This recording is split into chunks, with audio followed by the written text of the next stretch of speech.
ॐ सहना भवतु सहनौ भुनक्तु सह वीर्यं करवावहै तेजस्विनावधीतमस्तु मा विद्विषावहै। ॐ शान्ति शान्ति शान्तिः। ॐ पूर्णमदः पूर्णमिदं पूर्णात् पूर्णमुदच्यते पूर्णस्य पूर्णमादाय पूर्णमेवावशिष्यते। ॐ शान्ति शान्ति शान्तिः।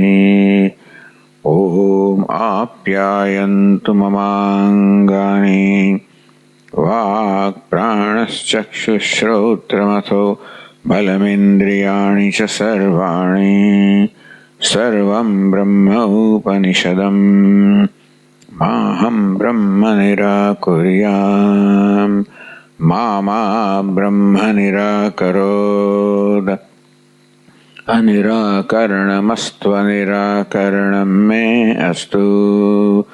तदात्मनि निरतेय उपनिषत्सु धर्मास्ते मयि सन्तु ते मयि सन्तु। ॐ शान्ति शान्ति शान्तिः।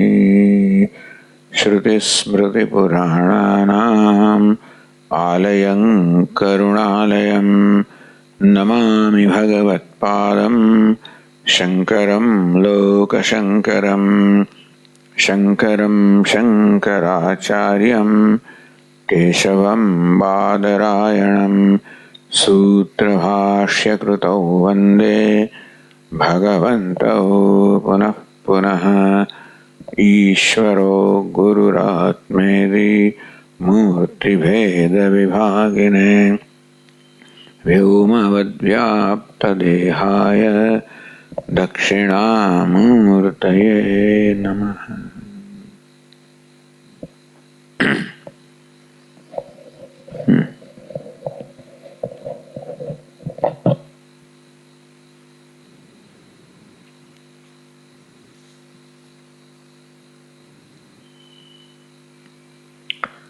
તો ઈશ્વરની સિદ્ધિ વિશે ચર્ચા ચાલી રહી છે અને ત્યારે આધુનિક મીમાંસકો સાથે ચર્ચા થઈ રહી છે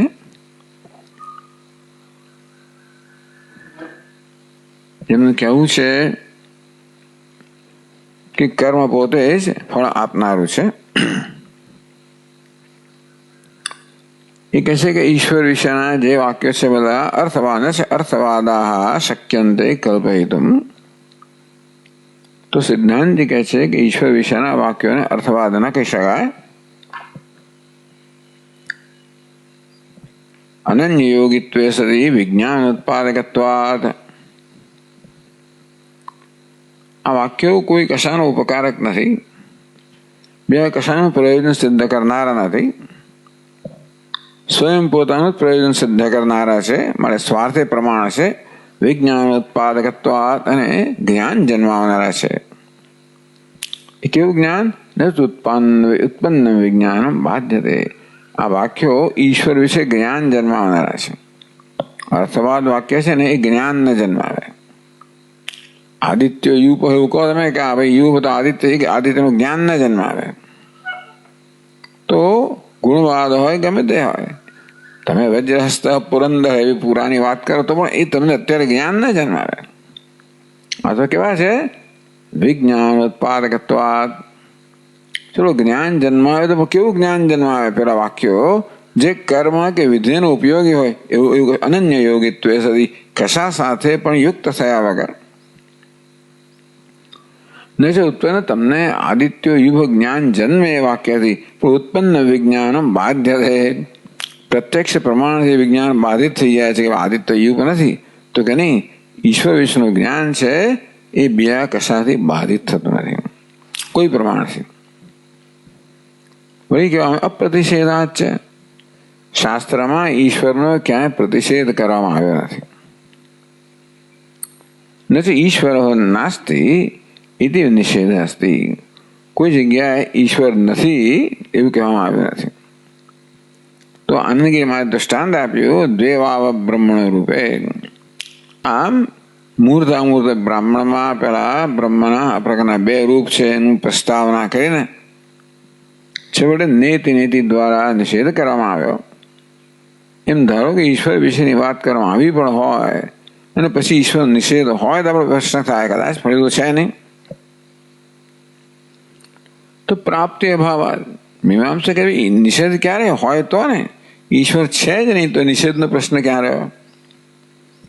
ન હિંસા દિતવત પ્રાપ્તિ અભાવાત. માણસમાં સ્વાભાવિક હિંસા છે અને તે કહેવો પડે ન હિંસા સર્વભૂતાની, કોઈ પ્રાણીની હિંસા ન કરો કારણ કે હિંસાની પ્રાપ્તિ છે. તો પ્રાપ્તનો પ્રતિષેધ થાય અહીંયા આગળ પ્રતિષેધ. તો અહીં ઈશ્વર છે જ નહીં તો પ્રતિષેધનો પ્રસંગ જ ક્યાં છે? આ પ્રસક્ત પ્રતિષેધ થઈ ગયો. તો કે નહીં એવું નથી. ઈશ્વર નથી માટે નિષેધ એવામાં તો એમ નથી. ઈશ્વર સદભાવે ન્યાયસ્ય ઉક્તત્વાત. ઈશ્વરના હોવા વિશે અનેક બધા સ્તુતિના વાક્યો ટાંક્યા, અનેક સ્મૃતિના વાક્યો છે, યુક્તિમાં બતાવવામાં આવી. એટલે ઈશ્વરના સદભાવમાં કોઈ શંકા જ નથી અને છતાં એનો પ્રતિષેધ નથી માટે શાસ્ત્ર ઈશ્વરનો પ્રતિષેધ કરતો નથી. એટલે કે ઈશ્વર વિશેના વાક્યોને તમે અર્થવાદ ન ગણાવી શકો કે બીજી રીતે અર્થ વગરના ન ગણાવી શકો. અથવા કહે છે અથવા અપ્રતિષેધાદ પોતાનું વાક્ય છે અપ્રતિષેધાદ. ભાષ્યકાર પોતે એની બીજી રીતે વ્યાખ્યા કરે અપ્રતિષેધાદ એટલે પ્રતિષેધ થતો નથી માટે. અપ્રતિષેધાદ કર્મણ ફલદાને ઈશ્વર કાલાદીનામ ન પ્રતિષેધ અસ્તિ. સ્વર્ગ કામો યજેત. જેને સ્વર્ગની કામના છે એને યાગ કરવો જોઈએ. એ પરથી યાગસ્ય ફલદાયનીમ શક્તિમ દ્યોતયતિ એ વાક્ય છે. યાગસ્ય ફલદાયનીમ શક્તિમ કે યાગ સ્વર્ગરૂપી ફળ આપવા માટે સક્ષમ છે એવું એ વાક્ય કહે છે. એટલે યાગ સિવાય કશું નથી આવશ્યક એવું નથી કહેતો. પેલો અયોગ વ્યવધ છેદક છે કે અન્ય યોગ વ્યવધ છેદક છે.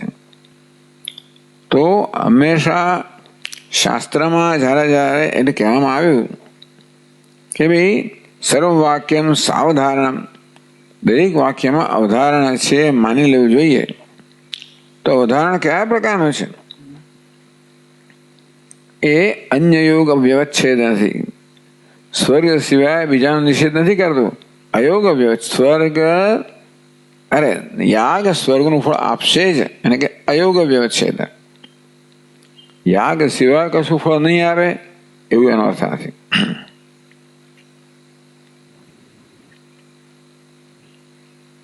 કારણ કે જો આ વાક્ય બે વસ્તુ કે યાગ સ્વર્ગરૂપી ફળ આપશે અને યાગ સિવાય કશું નહીં આપે તો વાક્ય ભેદ પ્રસંગ થઈ જાય. એ વાક્યના બે અર્થ થાય તો પછી એ વાક્ય પ્રમાણ ન ગણાય.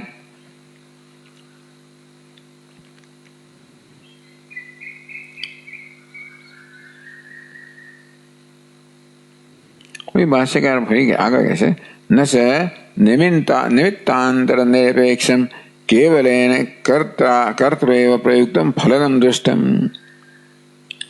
કોઈ માણસે કર્મ કર્યું એ કર્મ ફળ આપે છે ના નથી,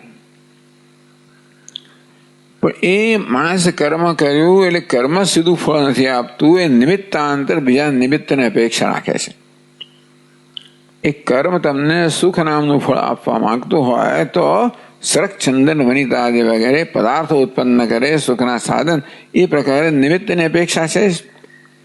કર્મ ફળ આપે તેમ કહેતા હો કે યાગ જ સ્વર્ગનું ફળ આપે છે. એની પાછળ યાગ સિવાયના બીજા કોઈ સહકારી સાધનો નિષેધ નથી. કે યાગ ફળ આપે છે અને સહકારી નથી એ બે વાક્ય બે અર્થ ના થાય. એટલે આ સ્વર્ગ કામો યજે તે વાક્ય શું કહે છે કે યાગ જરૂર સ્વર્ગનું ફળ આપે છે, પરંતુ એ માટે યાગને કશી આવશ્યકતા નથી, પોતાના સિવાયની આવશ્યકતા નથી એવું નથી કહેતું. બીજાની મદદ વડે યાગ ફળ આપે છે.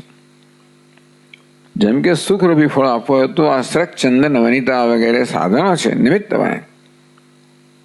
છેવટે સુખ મળે છે એ તો મનની વૃત્તિ છે. શ્રક, ચંદન, વનિતા આપે છે એવું પણ નથી, પણ એ પેલી મનની વૃત્તિ જન્મવામાં નિમિત્ત રૂપ છે.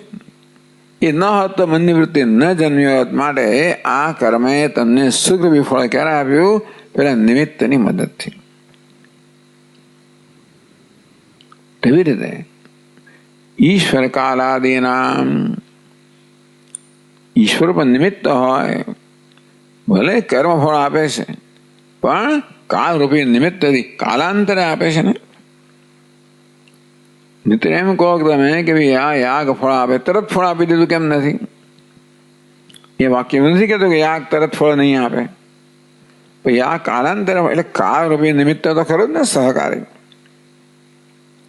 તો એ બધા નિમિત્તનો નિર્દેશ ન કરવામાં આવ્યો હોય માટે નિમિત્ત તો નથી એવું નથી. તે રીતે આ વાક્યમાં ઈશ્વરનો નિર્દેશ ન કરવામાં આવ્યો, સ્વર્ગ કામો યજેતા, અને માટે ઈશ્વર નિમિત્ત નથી એવું તમે આ વાક્યથી ના કહી શકો. આ વગેરે એટલું જ કહેવાય કે ભાઈ આ યાગ છે સ્વર્ગનું ફળ આપશે છે, એ સાથે એને કેટલી મદદની જરૂર છે એનો કોઈ નિષેધ થતો નથી.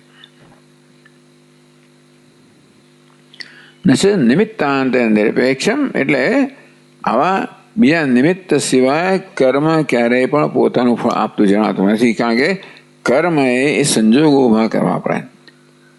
તો સુખ કે દુઃખ જે ભોગવવાનું છે એમાં સંજોગો ઉભા કરવા પડે. એ સંજોગો નિમિત્ત બને ને. દેશ છે, કાળ છે, સંજોગો છે.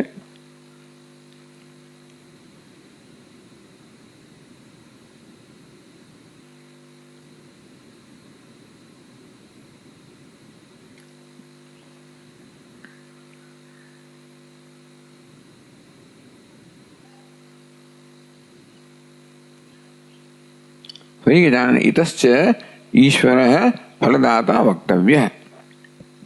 બીજું કારણ છે કે ફળ પ્રદાન કરનાર ઈશ્વરે સ્વીકારવો પડે.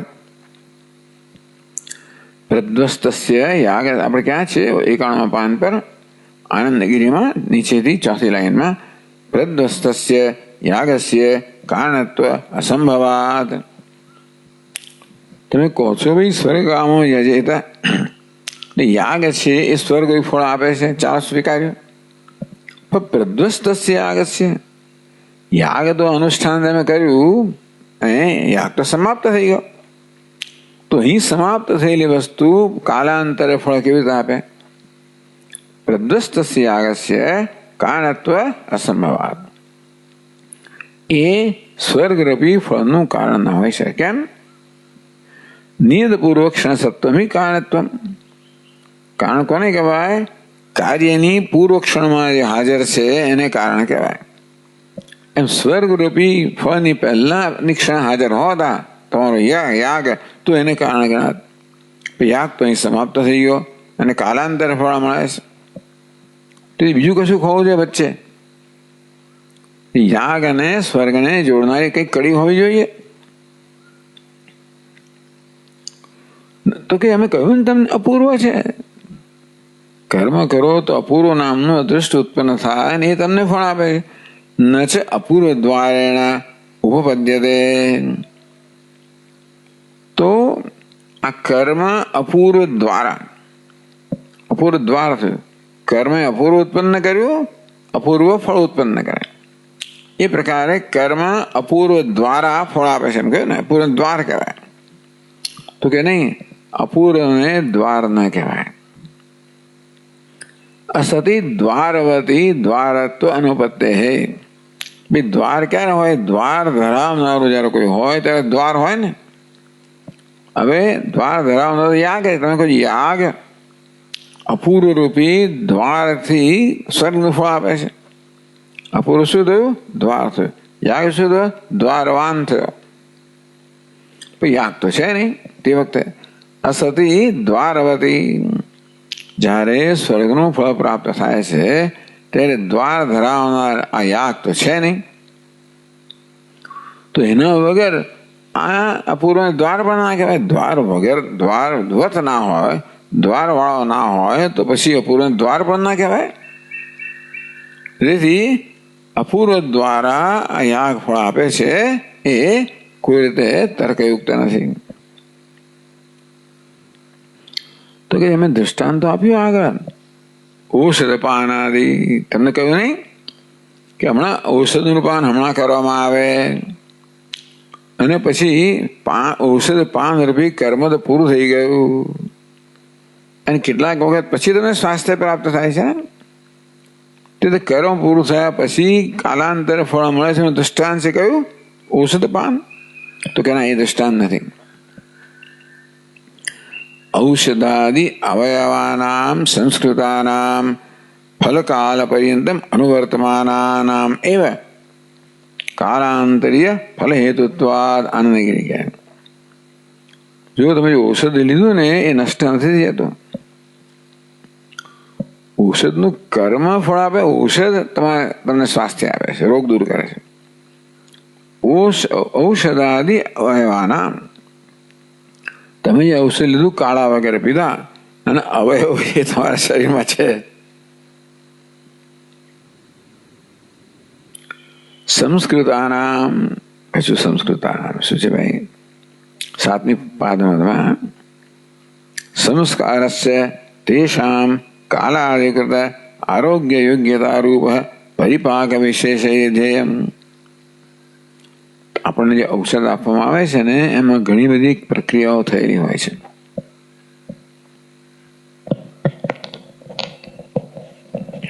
અમુક સમય રાખવામાં આવે, ચંદ્રના પ્રકાશમાં રાખવામાં આવે, બેન કેટલું બધું કરતા હોય, કૂટે શું બધું કરતા હોય છે.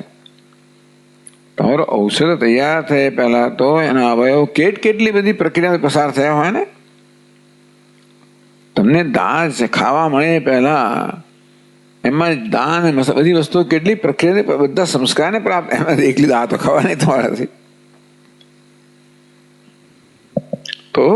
તો સંસ્કાર તેવી રીતે ઔષધ સીધા તમે પેલા કાઢા પેલું ત્રિફળા વગેરે એમને ના ખાઈ શકો. પેલો છોડ ને થતું મૂળ્યું અને કેટલા સંસ્કાર કરે ત્યારે એના પછી પેલું ચૂર્ણ બને ત્યારે તમે થાકી શકો ને.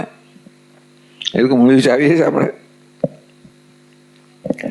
એટલે તે શામ કાલાધિકૃત આરોગ્ય યોગ્યતા રૂપ. એટલે કેટલાય કાળ સુધી એમને આ ઔષધિ આરોગ્ય પ્રદાન કરે એ રીતે સંસ્કાર કરવામાં આવે.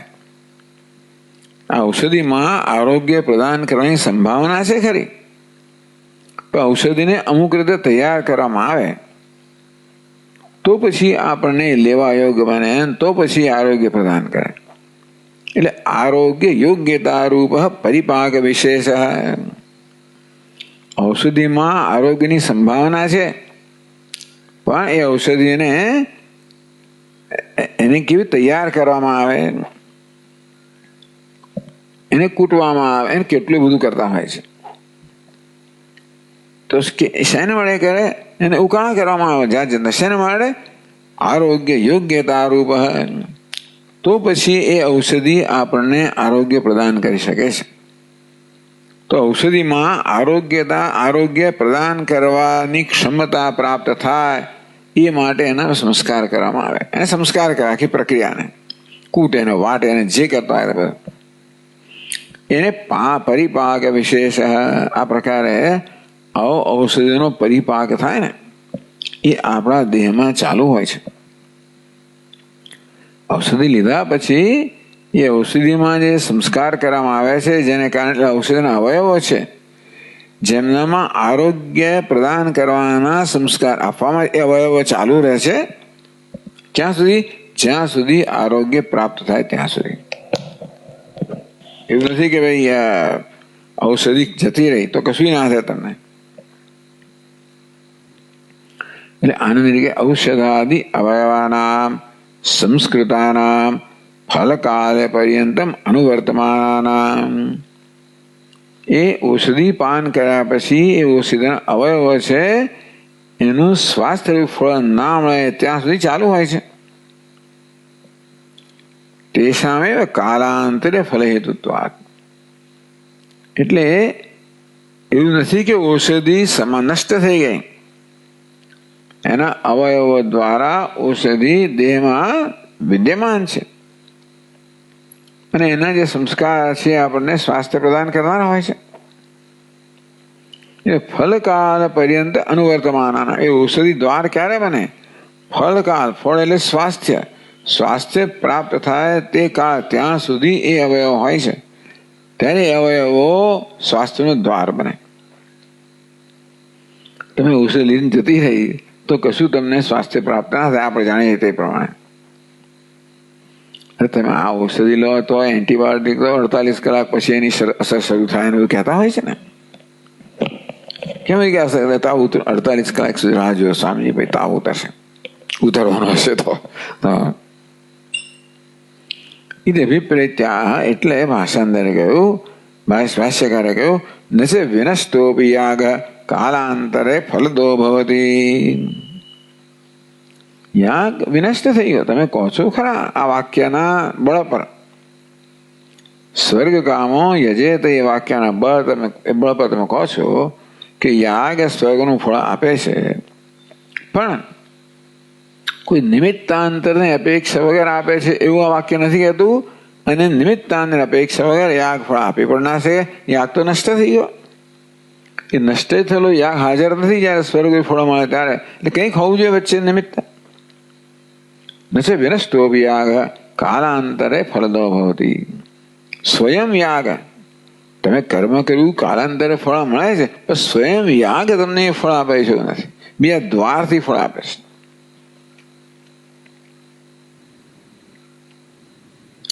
તો આનંદ ગીરી કે કથમ તરી ઈશ્વરો વાપી નષ્ટસ્ય ફલદાત ઉપદ્યતે. ચાલો ભાઈ, કર્મ નષ્ટ થયું છે માટે ફળ ના આપે, પણ ઈશ્વર કેવી રીતે આપી શકે? નષ્ટસ્ય 8મી પાદનો છે કર્મ. ચાલો, કર્મ પોતે નષ્ટ થયું માટે પોતાનું ફળ ના આપી શકતું હોય તો ઈશ્વર પણ એ નષ્ટ થયેલા કર્મ ફળ કર્મ તો નષ્ટ થયું, ઈશ્વર ફળ કેવી રીતે આપી શકે? પ્રશ્ન થયો.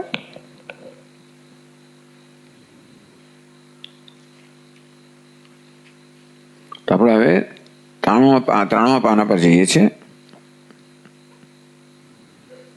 તો ઉત્તર આવ્યો સેવ્ય બુદ્ધિવત ઇતિ.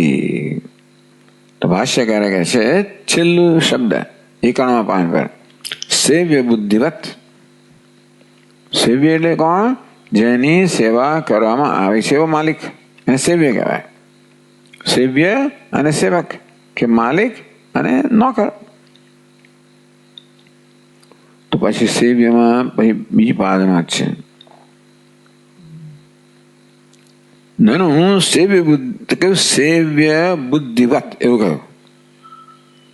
એટલે શું છે? આ સેવ્ય ખરો ને માલિક, એની બુદ્ધિમાં સંસ્કાર પડે એવું કહેશે. કોઈ સેવક જયારે કર્મ કરે ત્યારે માલિક જોતો હોય છે. એ કર્મ કરવાના કારણે માલિકની બુદ્ધિમાં એને સંસ્કાર પડતા હોય છે કે આણે આ કામ કર્યું છે, આ કામ કર્યું છે, આટલું કામ કર્યું છે. એ પ્રકારના સંસ્કાર પડેલા હોય છે, જે સંસ્કાર કર્મના ફળ સુધી ચાલુ હોય છે અને એ રીતે પેલાને યોગ્ય ફળ મળે છે. એટલે સેવ્ય બુદ્ધિવત એવું કહેવામાં આવ્યું. તો બીજી પાદમાં એ વિશે શંકા ઉત્પન્ન કરે છે. નાનું સેવ્ય બુદ્ધિવત સેવકેના. તો આવું ભાષ્યનું વાક્ય, સેવ્ય બુદ્ધિવત સેવકેના. એથી વિષમ ઉપન્યાસ. આ તો ઉલટું તમે દ્રષ્ટાંત આપો છો ભાઈ. વિષમ ઉપન્યાસ કોને કહેવાય? તમે જે ખરેખર વસ્તુ સિદ્ધ કરવા માંગો છો એની વિરુદ્ધના દ્રષ્ટાંત છે. કેમ? સેવ્યસ્ય હિ સેવક સન્નિધાનાત ભવેત યમ બુદ્ધિ અનેન અહમ સેવિત હેતિ. તમે સેવ્યની વાત તો બરોબર છે. સેવ્યસ્ય હિ સેવક સન્નિધાનાત. માલિક છે ને સેવ્ય, એ તો સેવકની સંધિમાં છે. સેવા થઈ રહી છે અને ત્યારે સેવ્ય હાજર છે. ભવેદ્યમ બુદ્ધિ, તેથી એનામાં આ પ્રકારની વૃત્તિ જન્મે કે આ પ્રકારનો ખ્યાલ જન્મે. અને એને અહમ સેવિત હતી, ભાઈ આ સેવ્ય છે ને માલિક એ તો હાજર છે, ચેતન છે, હાજર છે. અને સેવક જ્યારે સેવા કરી રહ્યો હોય ત્યારે એની સન્નિધિ છે, હાજરી છે. અને તેથી એના મનમાં આ પ્રકારની બુદ્ધિ જન્મે છે કે આ પ્રકારનો ખ્યાલ જન્મે છે. અને એને અહમ સેવિત હતી, અને આના વડે આ સેવક વડે મારી સેવા કરવામાં આવી એ પ્રકારની બુદ્ધિ કહો, ખ્યાલ કહો કે સમજ કહો, એનામાં જન્મે, નિશ્ચય જન્મે. ઈશ્વરસ્તુ, પણ ઈશ્વર ક્યાં હાજર છે? ઈશ્વરસ્તુ કથમ વિદ્યાત અને અહમ ઇષ્ટયતિ. તમે ધારો કે ઈશ્વરની તમે એટલે તમે આ યાગ દ્વારા ઈશ્વરની ધારો કે તમે આરાધના કરતા હો, પણ ઈશ્વર અહીંયા ક્યાં છે? તો ઈશ્વર શું કથમ વિદ્યાત, પેલો માલિક તો હાજર છે, માટે સેવકની કામગીરી જુએ છે. ઈશ્વર તો હાજર છે નહીં, અને યાગ તો અહીંયા થઈ રહ્યો છે. તો ઈશ્વર વસ્તુ કથમ વિદ્યાત, ઈશ્વરમાં આ પ્રકારનું જ્ઞાન ક્યાંથી હોય? અને એના ઇષ્ટ હતી, આણે મારો યાગ કર્યો, મારી આરાધના કરી, મારી પૂજા કરી, એવી ઈશ્વરને ખબર કેવી રીતે પડે? એટલે અતઃ ઈશ્વર વિશિનષ્ટિ, એટલા ભાષ્યકાર ઈશ્વરનું વિશેષણ આપે છે. વિશિનષ્ટિ એટલે વિશેષણ આપે છે. શું કહે છે પાછળ? એવું સેવ્ય બુદ્ધિવત સેવકેના સર્વજ્ઞ ઈશ્વર બુદ્ધવતું સંસ્કૃતાયામ. સેવકેને સેવ્ય બુદ્ધિવત, એવું છે વાક્ય. સેવકેના સેવ્ય બુદ્ધિવત, સેવક વડે જેવી રીતે સેવ્યમાં માલિકમાં આ પ્રકારના સંસ્કાર જન્માવવામાં આવ્યા કે આણે મારી આ સેવા કરી છે, તેવી રીતે સર્વજ્ઞ ઈશ્વર બુદ્ધવતું, ઈશ્વર હાજર છે. કેવો છે? ચેતન છે. કેવો છે? સર્વજ્ઞ છે. સર્વજ્ઞ ઈશ્વર બુદ્ધવતું સંસ્કૃતાયા યાગાદિકર્મણા. સેવક એને કઈ ભક્તિ છે? તૃતીયા. યાગાદિકર્મણા તૃતીયા. સેવક વડે જેવી રીતે સેવ્યમાં સંસ્કાર જન્મ આવ્યા તેવી રીતે યાગાદિ કર્મ વડે પણ ઈશ્વરમાં સંસ્કાર જન્મવામાં આવે. એટલે કર્મ આવું કરે છે, યાગાદિ કર્મ ફળ આપે છે ખરું. કઈ રીતે? ઈશ્વરમાં સંસ્કાર જન્માવા દ્વારા. પછી એ સંસ્કાર જે છે ને એ તમને ફળ આપશે. એટલે યાગાદિ કર્મણા સર્વજ્ઞ ઈશ્વર બુદ્ધ તો સંસ્કૃતામ આવે વાંચવાનું કે યાગાદિ કર્મ વડે ઈશ્વર જે સર્વજ્ઞ છે એની બુદ્ધિમાં સંસ્કાર પડ્યા. કયા સંસ્કાર પડ્યા? આણે મારી આરાધના કરી છે. વિનષ્ટે બી કર્મણી, ચલો કર્મ વિનષ્ટ થઈ ગયો, પેલા સંસ્કાર તો છે. સેવ્યાદ ઇવ, તો જેવી રીતે સેવ્ય એટલે માલિકના મનમાં પેલા સંસ્કાર પડ્યા કે આ સેવકે મારી આ સેવા કરી છે, અને જ્યારે સમય આવે ત્યારે એ સંસ્કારને આધારે માલિક સેવકને ફળ આપે છે. તેવી રીતે યાગાદિ કર્મ કરવામાં આવે, એ કર્મ વડે સેવકના સ્થાને યાગાદિ કર્મ છે. તો યાગાદિ કર્મ કરવામાં આવે એના વડે ઈશ્વર જે સર્વજ્ઞ છે એનામાં આ પ્રકારના સંસ્કાર જન્માવવામાં આવે છે કે ભાઈ આણે મારી આરાધના કરી, મારી પૂજા કરી. તો જેવી રીતે કાળાંતરે પેલો સેવ્ય કે માલિક છે એ પેલા સેવકને ફળ આપે છે પેલા સંસ્કારના આધારે, તે રીતે ઈશ્વર પણ કાળાંતરે આ કર્મીને એનું ફળ આપે છે. સેવ્યાદિવ ઈશ્વરાત ફલમ કર્તુ ભવતી યુક્તમ. વાક્ય આડું છે. ઈશ્વરાત કર્તુ ફલમ ભવતી. સેવ્યાદિવ, જેમ સેવ્ય પાસેથી સેવકને ફળ મળે છે તેમ ઈશ્વરાત, ઈશ્વર પાસેથી કર્તુ, કરતા કર્મ કરનારને સ્વર્ગરૂપી જે ફળ હોય તે મળે છે. એ યુક્તમ, એ યોગ્ય છે.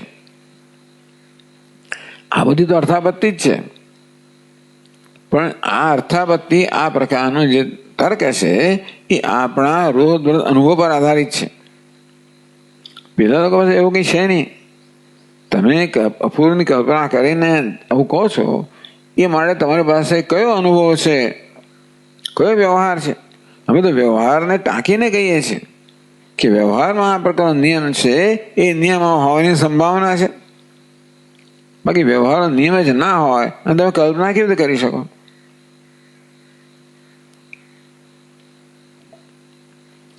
તો 93 પાન પર આનંદરી કહે છે એ તત્કર્મ અને એના અનુષ્ઠિતમિતિ, આ કર્મ આના વડે અનુષ્ઠિત છે, આ કર્મ આણે અનુષ્ઠાન કર્યું. ઇતિ કર્મણા ઈશ્વરસ્ય બુદ્ધો આરોહ, આ પ્રકારે કર્મ જ છે ને એ ઈશ્વરની બુદ્ધિમાં આરૂઢ થાય છે. આમાં 2 પાદ નથી, કઈ બાકી રહી ગઈ? ચાલુ છે? અચ્છા, હા. આ તો ઈશ્વર વિષયનસ્તિ સર્વજ્ઞ હતી. હા, એટલે 91 પાન પર બીજી પાદના બરાબર. સર્વજ્ઞ સહી નિત્યમ સર્વસન્નિહિત. હા, તમે કહો માલિક તો હાજર છે અને સેવકના કામની નોંધ લે. ઈશ્વર ક્યાં છે? તો કે સહી નિત્યમ સર્વસન્નિહિત. સ એટલે ઈશ્વર તો હંમેશા નજીકમાં નજીક છે. અને એ કેવો છે? સર્વજ્ઞ છે. વળી પાછો સર્વજ્ઞ છે. શા બધી કહો છે? ઈશ્વર સર્વભૂતાનામ હૃદય અર્જુન તિષ્ઠતી. હે અર્જુન, ઈશ્વર તો પ્રાણી માત્રના હૃદયમાં નિવાસ કરે, નજીકમાં નજીક છે, બધું જોનારો છે. સર્વજ્ઞ શું કોણે કહ્યું? તાન્યહમ વેદ સર્વાણી નત્વમ વેત્થ પરંતપ. ભગવાન 7મા અધ્યાયમાં કહેશે કે બધાને તાન્યહમ વેદ સર્વાણી, ભવિષ્યની ભૂતાની આ બધા કર્મને હું જાણું છું. મામ તુ વેદ અને કશ્ચન, મને કોઈ જાણનારું નથી. તો ભગવાન કહે છે કે આ પ્રકારે હું ભવિષ્યના, ભૂતકાળના, વર્તમાનના, ભવિષ્યના બધા જ કર્મનું જાણું, સર્વજ્ઞ છું. એવું ભગવાન એ ત્યાં કહેવામાં આવ્યું. વેદાહમ સમતીતાની વર્તમાનાની ચાર્જુન ભવિષ્યાની જે ભૂતાની મામ તુ વેદ અને કશ્ચન. તો સમતીતાની ગયેલા, વર્તમાનાની અત્યારે હાજર, ભવિષ્યની ભવિષ્યમાં બધાને હું જાણું છું. એ વાક્યમાં ભગવાને પોતાની સર્વજ્ઞતા વ્યક્ત કરી. એટલે ભગવાન સર્વજ્ઞ છે અને કેવો છે? નિત્યમ સન્નિહિત સર્વભૂતાના હૃદય અર્જુન તિષ્ઠતી. પ્રાણી માત્ર નજીકમાં નજીક હાજર છે, બધું જોનાર છે, સર્વજ્ઞ છે. એ પરથી ભાષ્યકારે કહ્યું ઈશ્વર કેવો છે? સર્વજ્ઞ ઈશ્વર બુદ્ધ, સર્વજ્ઞ પણ છે અને અમે કહ્યું સન્નિહિત પણ છે, અહીંયા હાજર છે. ચાલો હવે 93મા પાન પર આપણે પહેલી પાદનો જોતા હતા. એતત કર્મ અનેન અનુષ્ઠિતમિતિ કર્મણા ઈશ્વરસ્ય બુદ્ધો આરોહ. આ કર્મ આણે કર્યું છે એ પ્રકારે કર્મથી ઈશ્વરની બુદ્ધિનો આરોહ થાય. આ કર્મ જાણે કે ઈશ્વરની બુદ્ધિમાં આરૂઢ થાય સંસ્કારના રૂપમાં. એવ કર્મણામ સંસ્કાર. તો આ પ્રકારે કર્મ જ્યારે થઈ રહ્યું છે તો ઈશ્વર સન્નિહિત છે અને સર્વજ્ઞ છે. મને જોયું છે કે આ કર્મ એણે કર્યું છે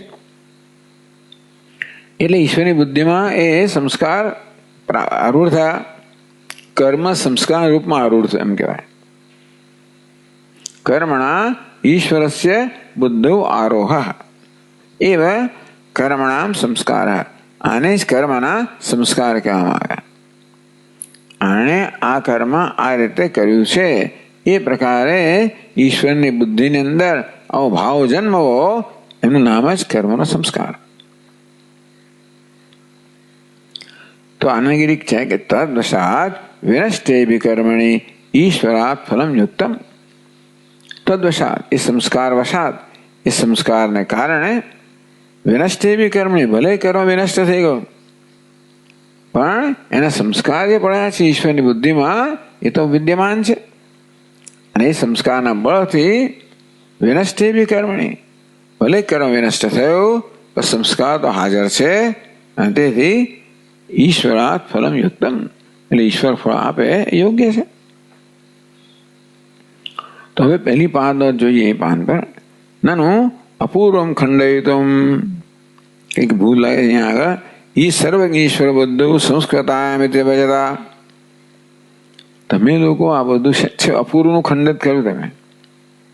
તમે શું કહો છો? અમે એવું તમે કહો છો ઈશ્વરના બુદ્ધિમાં સંસ્કાર રહે છે, એ સંસ્કાર પછી દ્વારા ફળમાં ઈશ્વર ફળ આપે છે. હવે અમે અપૂર્વ એટલે સંસ્કાર જ કહેવાય ને.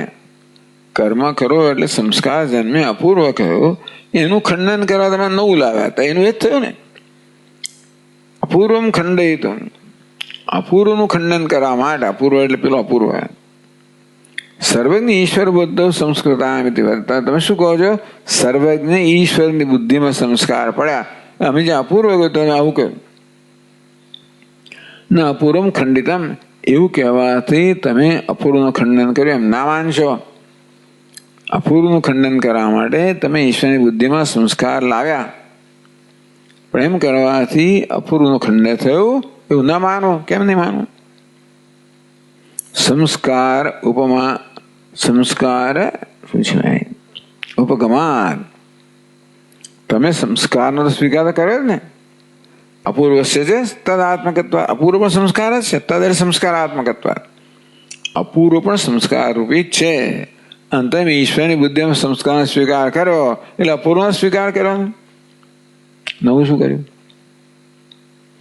હવે અમે ઈશ્વરની બુદ્ધિમાં સંસ્કારની વાત કરીએ તો જીવાશિતત્વ માત્ર તો તસ્ય પ્રત્યુક્તમ. અપૂર્વ છે ને અમે કહેતા હતા કે જીવની બુદ્ધિમાં રહેતું હોય છે, જીવ પણ હાજર નથી ત્યારે. એટલે ટૂંકમાં કર્મ જીવના આશ્રિત છે બધું અમે કહેતા, એ બધું તમે ખંડન કર્યું. તો તમે આમાં શું કર્યું? સંસ્કાર તો સ્વીકાર્યા, એ દ્વારા અપૂર્વ તો સ્વીકાર્યું. ખાલી જીવનો તમે નિષેધ કર્યો કે પ્રત્યુક્ત, જીવને તમે જીવ નથી કે જીવ શક્ય નથી એ પ્રકારે તમે કહ્યું. બરાબર છે. મહચ્છિદમ અનિષ્ટમ આપતિતમ, એમ કરવાથી તમે મહાન અનિષ્ટને નિમંત્રણ આપ્યું છે ભાઈ. કેમ? ઈશ્વર એવ ધર્માધર્માશ્રય અભવતી. ઈશ્વર તમે ધર્માધર્મનો આશ્રય કયો. ઈશ્વરના મન બુદ્ધિમાં સંસ્કાર પડે એટલે પાપ પુણ્યના સંસ્કાર પડે, એ પ્રકારે ધર્માધર્મના સંસ્કાર પડે, એ પ્રકારે સુખ દુઃખ ફળ આપે, એટલે ઈશ્વર એ સંસ્કારનો આશ્રય થયો ને. એવું તમે સ્વીકારી રહ્યા છો. ઈશ્વર એવ ધર્માધર્માશ્રય અભવત ઇતિ અકૌશલમ ઇતિ. શું તમારી બુદ્ધિની કુશળતા પેલો આપણને કહે છે. એતન નિરસિતમ ઈશ્વર દી સંસ્કૃતિ વ્યક્તિ. તો ભાઈ અમે જયારે ઈશ્વરના સંસ્કાર કહીએ ત્યારે કયા પ્રકારના છે? અપૂર્વ જેવા સંસ્કાર. એટલે એ કહે છે કે એટલે આનંદ એતત કર્મ અને અનુષ્ઠિત વિધિ. એ કહે છે કે ઈશ્વર ધી સંસ્કૃતિ વ્યક્તિ. ઈશ્વર ધી સંસ્કૃતિ, ઈશ્વરની બુદ્ધિમાં જે પ્રકારના સંસ્કાર પડે છે એ કયા પ્રકારના છે એ સ્પષ્ટ કરે છે. અપૂર્વ જેવા નથી. અને એતત કર્મ અને અનુષ્ઠિતમ. આ ચેતન છે કે આના વડે આ કર્મ અનુષ્ઠાન થયું છે. ઇતિ કર્મણા ઈશ્વર, એટલે આનું નામ સંસ્કાર. અપૂર્વ જેવા સંસ્કાર, અમે સંસ્કાર શબ્દ વાપરીએ છીએ, પણ એ દ્વારા અમે શું કહેવા માંગે છે કે બુદ્ધૌ કર્મણા ઈશ્વરસ્ય બુદ્ધૌ આરોહ એવ સંસ્કાર. બુદ્ધૌ આરોહ એટલે કર્મણા એથી કર્મ પ્રયુક્તાયામ આરોહ વિષય ભાવ કર્મણા. આ પ્રકારે કર્મણા એટલે કર્મથી પ્રયુક્ત થયેલો જે ઈશ્વરની બુદ્ધિનો આરોહ છે, વિષય ભાવ, કે આ કર્મ એનો બુદ્ધિનો વિષય બન્યો, એને અમે સંસ્કાર કહીએ છીએ. એ સંસ્કાર આ રીતે ઈશ્વરની બુદ્ધિમાં આ સમગ્ર કર્મ જે છે એને એની બુદ્ધિનો વિષય બન્યો. ઈશ્વર જે સર્વજ્ઞ છે, આ કર્મ ઈશ્વરની બુદ્ધિનો વિષય બન્યો. એ દ્વારા આ પ્રકારના સંસ્કાર પડ્યા. આ કર્મ થયું ને, કર્મ એ શું કર્યું? ઈશ્વરની બુદ્ધિનો વિષય બન્યો. એનાથી ઈશ્વરના બુદ્ધિમાં સંસ્કાર પડ્યા અને એને એતત કર્મ અનુષ્ઠિતમ, આણે આના વડે આ કર્મ થયું છે, આ પ્રકારના સંસ્કાર પડ્યા. આવું કર્મ કરે છે એને અમે સંસ્કાર કહીએ છીએ. તો અપૂર્વ નામના સંસ્કાર નથી, આ જુદા પ્રકારના સંસ્કાર છે. એટલે મુદ્દો આરોહ, બુદ્ધિમાં આરૂઢ થવું, એ જ અમે સંસ્કાર કહીએ છીએ. આ કર્મ છે ને એ કર્મથી પ્રયુક્ત થઈને ઈશ્વરના મનમાં આ પ્રકારનો ખ્યાલ જન્મવો કે આણે આ કર્મ કર્યું છે. એટલે કર્મ આ રીતે ઈશ્વરની બુદ્ધિમાં આરૂઢ થયું કે આ વ્યક્તિએ આ કર્મ કર્યું છે. એ પ્રકારનો જ્યારે ખ્યાલ જન્મ્યો એને અમે સંસ્કાર કહીએ છીએ. કર્મ સંસ્કાર નથી ઉત્પન્ન કરતું, કર્મ આ પ્રકારની બુદ્ધિ પ્રયુક્ત કરે છે. અપૂર્વમાં શું છે કે કર્મ જ, તું સાંભળા, અપૂર્વમાં એવું છે ને કે ભાઈ કર્મ જ અપૂર્વ ઉત્પન્ન કરે છે. આમાં શું છે? કર્મ સંસ્કાર જન્માવે છે. એટલે કેવી રીતે કર્મ થાય છે એ આ પ્રકારની બુદ્ધિ પ્રયુક્ત કરે છે કે આના વડે આ કર્મ થયું, કર્મ આ પ્રકારે આના વડે આ કર્મ થયું, એવા સંસ્કાર જન્માવે છે. ક્યાં? ઈશ્વરની બુદ્ધિમાં. એટલે કર્મથી પેલા સંસ્કાર જન્મે. કર્મ તો ઈશ્વરમાં સંસ્કાર જન્મવા માટે નિમિત્તભૂત બને છે, વિષયભૂત બને છે.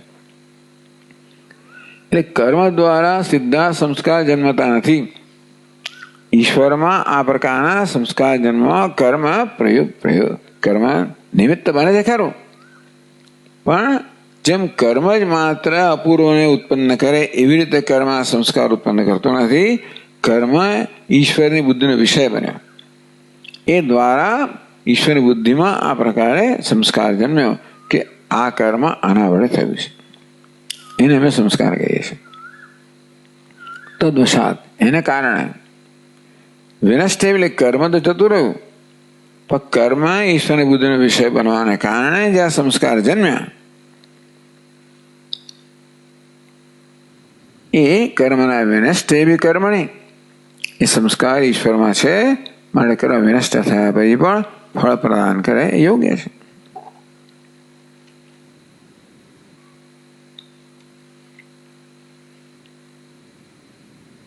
કે છે આને આગળ યથા અનેન અહમ સેવિત, જેમ સેવક કર્મ કરે ત્યારે એ કર્મ શું સંસ્કાર ઉત્પન્ન કરે? પેલાની બુદ્ધિમાં કઈ કરે છે. યથા અનેન અહમ સેવિત, પેલો આ સેવક કામ કરે ને ત્યારે સેવ્ય તો જે માલિક છે એના મનમાં આ પ્રકારનો ખ્યાલ જન્મે કે આણે મારી આ પ્રકારની સેવા કરી છે. સેવ્ય બુદ્ધૌ સંસ્કૃતાયામ, આ પ્રકારે સેવ્ય એટલે કે માલિકની બુદ્ધિમાં આવા સંસ્કાર પડ્યા કે આણે આ કર્મ કર્યું છે. આમાં કર્મ તો વિષય બન્યો, એમાંથી આ સંસ્કાર પડ્યા માલિકની બુદ્ધિમાં. એટલે કર્મ એ સંસ્કાર ઉત્પન્ન કર્યા અપૂર્વ નામને, પણ કર્મ વિષય બનવાને કારણે સંસ્કાર જન્મ્યા. એ બુદ્ધિ જે છે એ સંસ્કૃત બની કાલાંતરે વિનષ્ટા સેવાયામ, પછી સેવા તો નષ્ટ થઈ ગઈ અત્યારે, પણ કાલાંતરે સેવ્યાત રાજાદેહ ફલમ ભવતી. 1 મહિનો કામ કરે તો આ તો કામ પૂરું થઈ ગયું ને, તો મહિના પછી એને મળે ને ફળ. સેવ્યાત રાજાદેહ, રાજા વગેરે જે સેવ્ય છે, માલિક છે, એ ફળ આપતા હોય છે. તદ્વત એ પ્રકારે કર્મ વિનષ્ટ થાય તો પણ ઈશ્વર સર્વજ્ઞ છે, સન્નિહિત છે, જે કર્મનો દ્રષ્ટા છે, એમાં આ પ્રકારની બુદ્ધિ જન્મે છે કે આણે આ કર્મ કર્યું છે. અને એ સંસ્કાર જે છે ને એ દ્વારા, એ સંસ્કાર દ્વારા ઈશ્વર ફળ સંસ્કાર નથી પ્રદાન કરતું, ઈશ્વર કર્મ ફળદાતા છે. સંસ્કાર દ્વાર બને છે, એટલે કર્મ પછી વિષય બને છે. તદ્વદિત્યર્થ.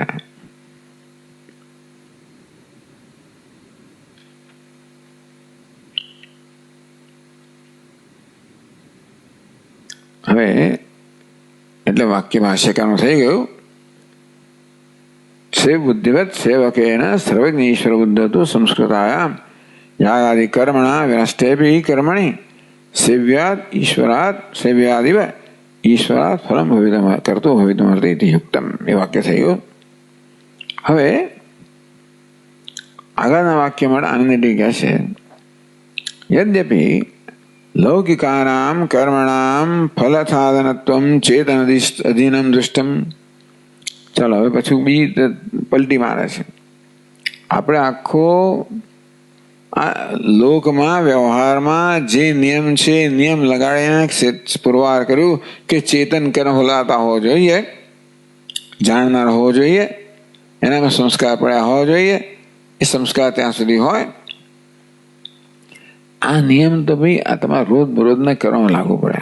યદ્યપિ લૌકિકાનામ કર્મણામ. ચાલો લૌકિક એટલે રોજ બરોજના વ્યવહારમાં જે કર્મ થાય છે ને એના માટે તમે કયો નિયમ બરાબર છે.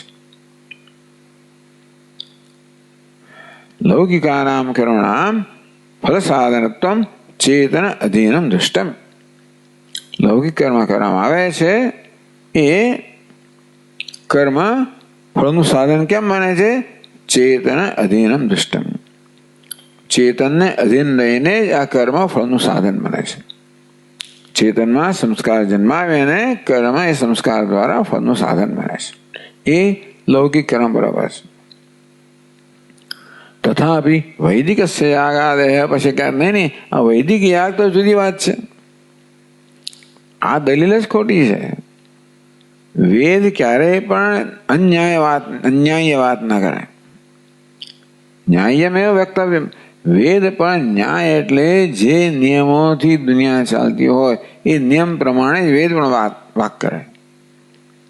વેદના પોતાના નિયમો હોય જે આપણને ખબર ના હોય તો કોઈ સમજી જ ના શકે ને. એટલે વેદ જે ભાષા વાપરે ને એ પણ આપણે સમજતો એવી ભાષા વાપરે. એ દ્વારા આપણે જે જ્ઞાન આપે એ જ્ઞાનથી ન મળે, પરંતુ એ જે ભાષા એ આપણે સમજવી ભાષા હોય. સાથે સાથે આપણી બુદ્ધિમાં સમજ જન્મે મળે કેટલાક નિયમો હોય છે. એવા શબ્દ કેવી રીતે પોતાનું જ્ઞાન પ્રદાન કરે, એવા નિયમોના આધારીને જ વેદ આપણને જ્ઞાન પ્રદાન કરે. ભલે વેદ જે જ્ઞાન પ્રદાન કરે એ અલૌકિક હોય, પરંતુ લૌકિક નિયમો છે એ બધાને આધારિત જ વેદ વ્યવહાર કરે. તેવી રીતે તમે એમ ના કહો કે નહીં ભાઈ આ વૈદિક કર્મ જુદા પ્રકારનું છે પણ એનો નિયમ જુદો જ હોય, એવું કહેવા માંગે છે. તથાપિ વૈદિકસ્ય આગાદે ફલમ દાતારમ વિનાપી વાક્ય પ્રામાણ્યાત ભવિષ્યતિ. વૈદિકસ્ય આગાદે તો વૈદિક યાગ છે ભાઈ, તમારો લૌકિક કર્મ નથી. દાતારમ વિનાપી આપણે શું કહ્યું? ફળદાતા હાજર હોવો જોઈએ. ત્યારે ફળ મળે ને ત્યારે ફળદાતા હાજર હોવો જોઈએ, એટલે ઈશ્વર. એવી જે કે સેવ્ય છે ને માલિક હાજર હોય છે અને પેલા સેવકને ફળ આપે છે. અને તેવી રીતે ઈશ્વર પણ હાજર હોય અને આપણને સ્વર્ગનું ફળ આપે. તો કે આ નિયમ તો લૌકિક કર્મમાં હોય, વૈદિક કર્મમાં એવી જરૂર નથી. કેમ નથી જરૂર? તથાપિ વૈદિકસ્ય આગાદે ફલમ દાતારામ વિનાપી ભવિષ્યતિ. ફલદાતા વગર પણ આ કર્મ ફળ આપે. કેમ? વાક્ય પ્રામાણ્યાત. સ્વર્ગ કામો યજેત વાક્ય છે, એમાં કોઈ ઈશ્વર કશાની વાત નથી કરવામાં આવી. એટલે આ વાક્યને આપણે લઈએ તો યાગ હશે સ્વર્ગનું ફળ આપે છે એટલે આપે. એમાં તમે એને નકારી ના શકો, તમે એને પડકારી ના શકો. વૈદિક વાક્ય છે. ઇતિ ન આશંકનીયમ. આપણે કહીએ છીએ કે તમે આવી શંકા ના કરી શકો. એટલે વેદ કે નવા નિયમના આધારે કામ કરે છે એવું તમે કહી ના શકો. એટલે કે નતું પુનઃ, એટલે ભાષ્યકાર કહે છે નતું પુનઃ પદાર્થ વાક્ય શતેનાપી દેશાંતરે કાલાંતરે વા સ્વમ સ્વભાવ જહતિ. પદાર્થ, કોઈ પણ પદાર્થ, કોઈ વસ્તુ વાક્ય શતેના, સેંકડો વાક્ય કેમ ના હોય? દર્શાવે નહીં. દેશ કાલાંતરે શું છે? અગ્નિ અનુષ્ણો ભવતી. અગ્નિ હંમેશા ઉષ્ણ જ હોય. ગમે તે સ્થળમાં ગમે તે સમયે અગ્નિ ઉષ્ણ જાય. હિન્દુસ્તાન ઉષ્ણ છે અને સાઇબેરિયામાં ઠંડો થઈ જાય એવું ના આવે ને. દેશ કાળ ઉનાળામાં ગરમ છે અને શિયાળામાં ઠંડો છે એવું ના આવે ને. અગ્નિ એટલે અગ્નિ. આ નિયમ પાણી 100 ડિગ્રી સેન્ટીગ્રેડ ઉકળે એટલે ઉકળે ભાઈ. જ્યાં હોય જ્યાં સુધી એનું એટમોસ્ફેરિક પ્રેશર હોય ત્યાં સુધી ગમે તે જગ્યાએ. પછી પાણી અહીં એક નિયમ બતાવે, અમેરિકા બીજો નિયમ બતાવે, અગ્નિ અહીં એક નિયમ બતાવે, એવું કોઈ દિવસ બનતું નથી. સ્થળ બદલવાથી પદાર્થ એનું સ્વરૂપ બદલે તો બહુ મુશ્કેલી થઈ જાય. તો કશી વસ્તુ પર આધાર રખાય નહીં ને. હિન્દુસ્તાનનું પાણી 100 ડિગ્રી ઉકળતું હોય, અમેરિકામાં 150 ડિગ્રી ઉકળતું હોય કે બીજું કંઈક થતું હોય તો પછી આપણે કોઈ વ્યવહાર કરી જ ના શકીએ. નહીં દેશ કાળાંતરે શું છે અગ્નિ અનુષ્ણો ભવતી. કોઈ એક બીજા સ્થળે કે બીજા સમયે અગ્નિ ઠંડો થઈ જાય એવું ના બને. ભલે ને ભાષ્ય ત્યાં શું કે સેંકડો વાક્ય ભલે ને વેદમાં ભલે ના હોય, અગ્નિ અનુષ્ણ અગ્નિ ઠંડો છે એવું કહેનારા સેંકડો વાક્ય ભલે ના હોય તો આપણે સ્વીકારી ના છે. કારણ કે જે પ્રત્યક્ષ પ્રમાણ છે એનો વિરોધ ના કરાય. નતું પુનઃ પદાર્થ એટલે વસ્તુઓ, પદાર્થો. વાક્ય સત્ય ના આપી એટલે એમના સ્વભાવની વિરુદ્ધના સેંકડો વાક્ય હોય ને કે બરફ ગરમ થાય ને ફલાણ વગેરે. તો દેશાંતરે કાલાંતરે એવા હિન્દુસ્તાનમાં લાગે ને સ્વર્ગમાં જ નિયમ લાગુ પડે. એનો અર્થ એ દેશાંતરે કાલાંતરે. આ પૃથ્વી પર જે નિયમ હોય ને એવો નિયમ સ્વર્ગમાં હોવો જોઈએ. દેશાંતરે કાલાંતરે એટલે ત્યાં પણ અગ્નિ ઉષ્ણ જ હોવો જોઈએ, ત્યાં પણ અમૃત મીઠું હોવું જોઈએ. ટૂંકમાં વસ્તુનો સ્વભાવ ના છોડે. એટલે સ્વર્ગ છે માટે નિયમ બીજો થાય એવું ના થાય. પદાર્થ જે સુખ આપનારે સુખ તે આપે અને દુઃખ આપે દુઃખ આપે. એટલે વાક્ય સત્ય ના આપી દેશાંતરે કાલાંતરે અન્ય દેશમાં અન્ય સમયે સ્વમ સ્વભાવ ન જાતી. પોતાનો સ્વભાવ કોઈનો પદાર્થ સ્થળ બદલાય કાળ બદલાય માટે કોઈ પદાર્થ પોતાનો સ્વભાવ ના બદલે. માણસ સિવાય કોઈ ના બદલે. સ્વભાવ હોય તો બદલાય જ નહીં. બદલનારી વસ્તુ જ બદલાઈ શકે. બાકી બિચારા એટલે આ કૂતરા બિલાડા એવા ને એવા છે હંમેશા કે જે વાંદરા મોર જેવો હોય છે. ટૂંકમાં રોજ રોજ એવા ને એવા હોય. રોજ રોજ તોડફોડ કરે, રોજ રોજ કરે, જે કર ભસે રોજ ભસે. પેલો હું રોજ પે કર્યા જ કરે. એટલે એ બધું સ્વભાવ ના બદલાય. આજે એકદમ કે બહુ શાંત વાંદરો ધ્યાન કરવા માંડ્યો, તારું કાચે આવ્યો અને એકદમ એનો સ્વભાવ બદલાઈ ગયો અને બેસીને ધ્યાન તો બને જ નહીં. તમે કેળું મૂકો ને ખાઈ લો, બને જ નહીં. એ કેળું જુએ ને પછી ધીમે રહીને આમ અંદર હડપ ના કર્યું, બને જ નહીં. વસ્તુ સ્વભાવ ના છે. ના તો સ્વામીનું કેળું જ માન ના કહેવાય. બહુ કેળા ખાઈ ગયો આપણા તો. બહુ કિચનમાં આપણા બહુ ફળ ખાઈ ગયા. ચીકુ આપણી જગ્યાએ આપણી ખુરશીઓ બેસે અને આપણે જ ચીકુ ખાય અને પાછા છોતરા ત્યાં નાખીને જતા રહે. એટલે એવું નથી કે આ સ્વામીજી માટે ના ખવાય, એવું કશું નથી એ લોકોને. એટલે કોઈ પદાર્થનો સ્વભાવ ના બદલાય. એટલે પછી કોઈ ગમે તે કહે કે ભાઈ આ વાંદરો ધ્યાન કરવા માંડ્યો, હનુમાનજીની વાત જુદી છે. પણ એ સિવાય બીજા કોઈ વાંદરો પોતાનો સ્વભાવ બદલે એમાં આપણે સ્વીકારી ના શકીએ. સ્વમ ન જાતી નહીં દેશ કાળાંતરે શું છે અગ્નિ અનુષ્ણ ભવતી. એટલે જે નિયમો લૌકિક કર્મ લાગુ પડે ને એ જ નિયમો બધે લાગુ પડવા જોઈએ. કેવાનો ભાવ દે છે કર્મ પોતાનું ફળ આપવામાં જે નિયમ અહીંયા પૃથ્વી પર લાગુ પાડે છે એ નિયમ બીજે લાગુ પડવો જોઈએ, બદલાવા ના જોઈએ.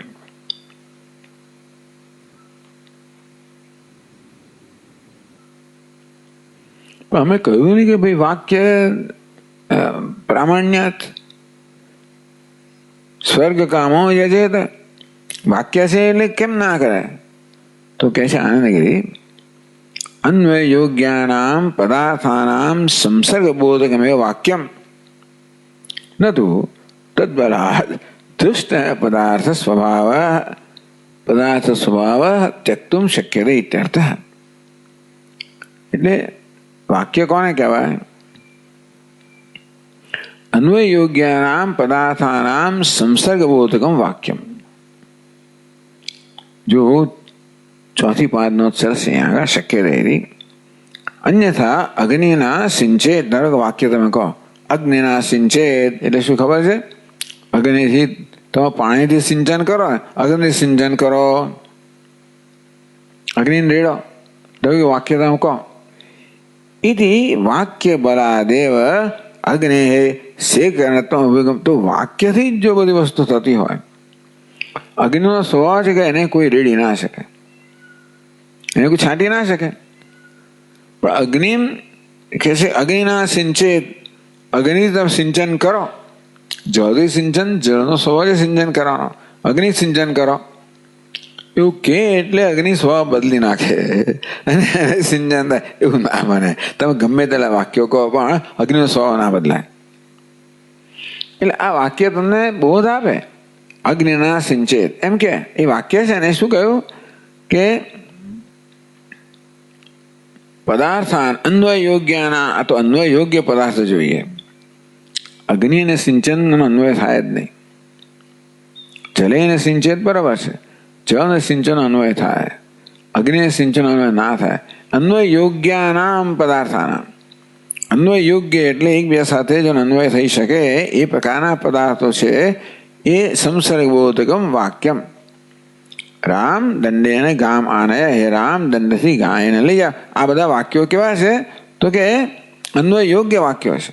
ગાય લઈ આવવા યોગ્ય છે. પહાડને લઈ આવું કે તો ભાઈ ના થાય ને. એટલે ટૂંકમાં હાથીને લઈ આવતો ના લઈ આવાય. એટલે લઈ આવાય એ વસ્તુ લઈ આવાય. લઈ આવવા માટે યોગ્યતા હોવી જોઈએ. એને એટલે કહ્યું કે ભાઈ અન્વય યોગ્યાનામ પદાર્થાનામ. ગા માને ગા કે ગાય લઈ આવવા યોગ્ય છે. આ ગાય નહીં એટલે દંડે ને દંડો લઈ જજો ભાઈ, ગાય માને એવી નથી. જે હોય તેટલું અન્વય યોગ્યનામ પદાર્થાનામ સંસર્ગ બોધકમ. એટલે તો જ વાક્ય બોધક થાય, નહીં તો બોધક ના થાય. અગ્નિના સિંચેત, અગ્નિથી સિંચન કર્યો વાક્ય બોધ ના જન્માવે તમારો. કે તમે અગ્નિનો સ્વભાવ જાણો છો અને સિંચન થઈ જોડવા માંગો તો જોડાય નહીં ને. આ વખતે બોધ ના આપી શકે.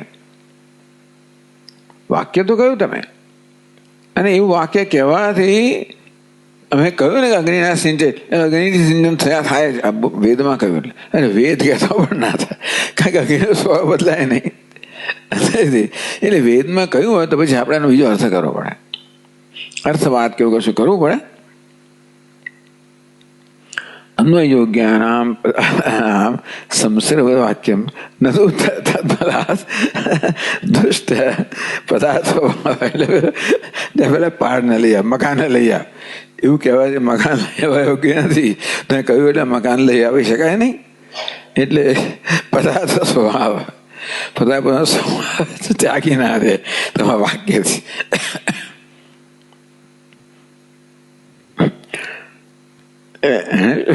વાક્ય એટલે એને કહેવામાં આવ્યું કે ભાઈ વાક્ય પ્રામાણ્યાત ભવિષ્યથી. સ્વર્ગ કામો યજે. વાક્યના પ્રમાણથી જ સ્વર્ગ યાગ ફળ આપે.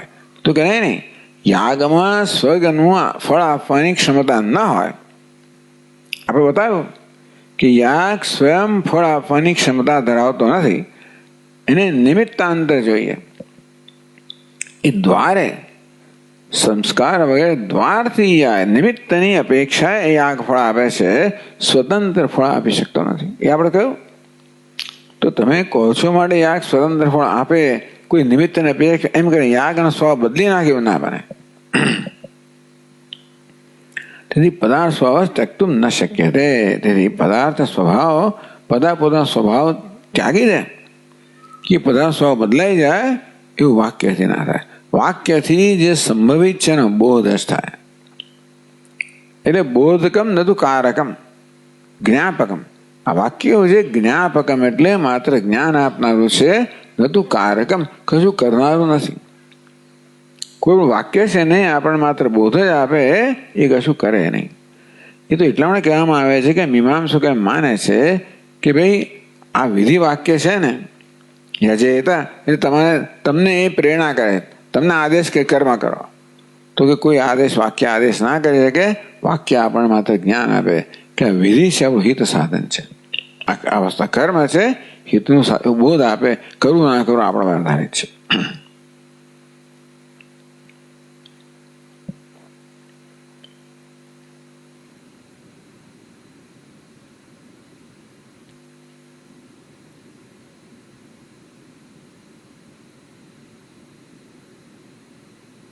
ચાલો હવે જરાક વિષય થોડો બદલાય છે. એ વિષય બદલાય છે જરા ભાષા. એવમ કર્મણોપી કાલાંતરે ફલમ દ્વિપ્રકારમાં ઉપલબ્ધતે.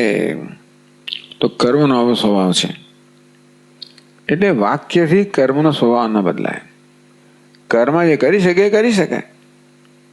કર્મણોપી કાલાંતરે ફલમ દ્વિપ્રકારમાં ઉપલબ્ધતે.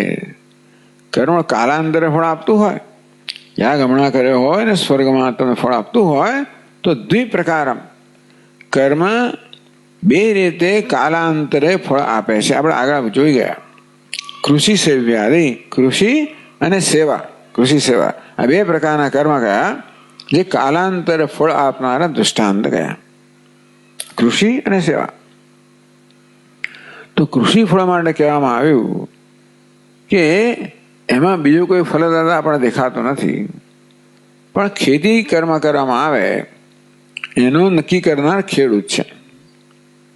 એમાં ચેતન તો ખરો, પણ ખેડૂત જે બધા ખેતીનું કર્મ કરે છે એ પરથી એનું ફળ મળતું હોય છે. અને બીજું આ સેવક અને સેવ્ય જે પણ કાલાંતરે ફળ આપનારું છે, જે આપણે કયા પ્રમાણે સેવકમાં સેવ્યમાં સંસ્કાર ઉત્પન્ન કરવા દ્વારા ફળ આપે છે. આવો કર્મ સ્વભાવ છે, આથી વધારે નથી. એટલે કર્મ પોતાનો સ્વભાવ ના બદલે. માત્ર વેદ વાક્ય કહેવામાં આવ્યું કે સ્વર્ગ કામો યજેતા. આ યાગ છે, સ્વર્ગનું ફળ આપે છે. એટલે યાગ રૂપી કર્મ પોતાનો સ્વભાવ બદલી નાખે અને કશાય આ બે સિવાય કોઈ ત્રીજી રીતે ફળ આપે. આમ કર્મ કાલાંતરે ફળ આપે એમાં આ બે દૃષ્ટાંત છે, અને બે રીતે જ આપી શકે. એ સિવાય કોઈ ત્રીજી રીત હોય એમ કર્મ પોતાનો સ્વભાવ બદલે આ વાક્યના બળથી એવું ના બની શકે. એટલે આગળ જે કૃષિ સેવા જે બે દૃષ્ટાંત આપવામાં આવે એ જ વાક્ય એ પાછું ભાષ્યકાર કહે છે કે કર્મ કૃષિ રૂપનું કર્મ છે, જેમાં ખેડૂતમાં જે સંસ્કાર છે ને એની બધી વસ્તુઓ છે, અને બીજું સેવારૂપી કર્મ છે જે સેવ્યમાં સંસ્કાર છે. આ બે આ રીતે કર્મ કાલાંતરે ફળ આપનારા જણાય છે. આવું કર્મ સ્વભાવ છે. એટલે યાગ પણ કર્મ જ છે અને કાલાંતરે ફળ આપનારું છે, પણ યાગમાં પણ આમાંથી બેમાંથી એકનો નિયમ લાગુ પડવો જોઈએ. અને તેથી વેદનું વાક્યનો તમે અવર્થ ના કરવો જોઈએ કે વેદનું વાક્ય છે એટલે કર્મ સ્વભાવ બદલી નાખશે નહીં. કર્મ પોતાનો સ્વભાવ જાળવીને વેદનું વાક્ય આપણે સમજાવવું હોય તો એટલા માટે બધું નિમિત્ત આપણે ઉમેરવું પડે, દ્વાર ઉમેરવું પડે, આ સંસ્કાર ઉમેરવા પડે. એ આપણે જોઈશું.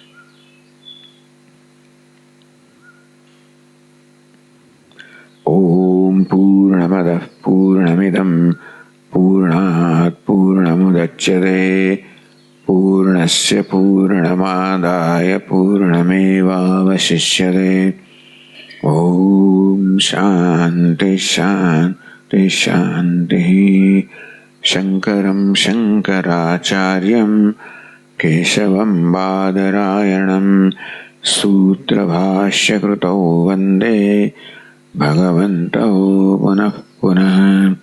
ઈશ્વરો ગુરુરાત્મેતિ મૂર્તિભેદવિભાગિને વ્યોમવદ્વ્યાપ્તદેહાય દક્ષિણામૂર્તયે નમઃ. ઓમ શાંતિ શાંતિ શાંતિ. હરિ ઓમ. શ્રી ગુરુભ્યો નમઃ. હરિ ઓમ.